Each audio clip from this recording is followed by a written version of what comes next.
uang yang banyak, 271 triliun. Apabila rata-rata harga pembangunan jalan tol ialah 90 miliar per kilometer, kau bisa bangun jalan tol sepanjang 3011 kilometer.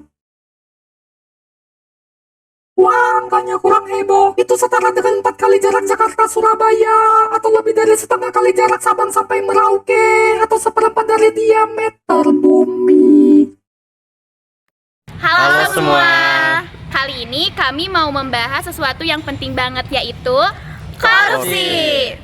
Masalah ini bukan cuma terjadi pada pejabat, tapi juga bisa muncul dalam kehidupan sehari-hari. Apa itu korupsi? Korupsi adalah tindakan menyalahgunakan amanah, kekuasaan, atau jabatan untuk keuntungan pribadi. Korupsi bisa berupa mengambil uang, memanipulasi data, atau menerima sesuatu sebagai imbalan.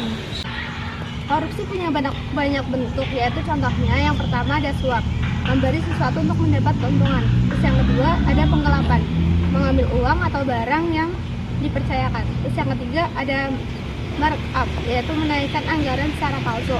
Terus ada yang keempat nepotisme, yaitu mendahulukan keluarga atau teman meski tak memenuhi syarat. Terus yang terakhir ada gratifikasi, yaitu menerima hadiah karena jabatan. Contoh korupsi yang sering terjadi itu misalnya yang pertama, memakan dana proyek bangunan, kedua, titip absen di sekolah, ketiga, memasukkan laporan keuangan organisasi, dan keempat, mengambil fasilitas kantor untuk dipakai pribadi.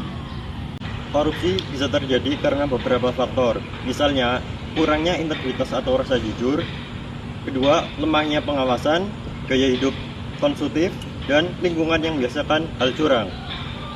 Ada beberapa dampak korupsi. Yang pertama, korupsi membawa dampak besar yang merugikan bagi masyarakat. Yang kedua, dana pembangunan hilang, fasilitas publik rusak, atau tidak jadi dibangun. Yang ketiga, masyarakat makin susah karena uang yang seharusnya untuk mereka tidak sampai. Yang keempat, kepercayaan pada pemerintah turun dan negara bisa mengalami kerugian triliun rupiah. Intinya, satu orang korupsi, satu negara bisa kena akibatnya. Cara mencegah korupsi nggak harus nunggu kita jadi pejabat. Mulai dari hal kecil, disiplin, jujur, dan nggak mengambil yang bukan hak kita. Berani bilang tidak pada suap dan kecurangan sekecil apapun.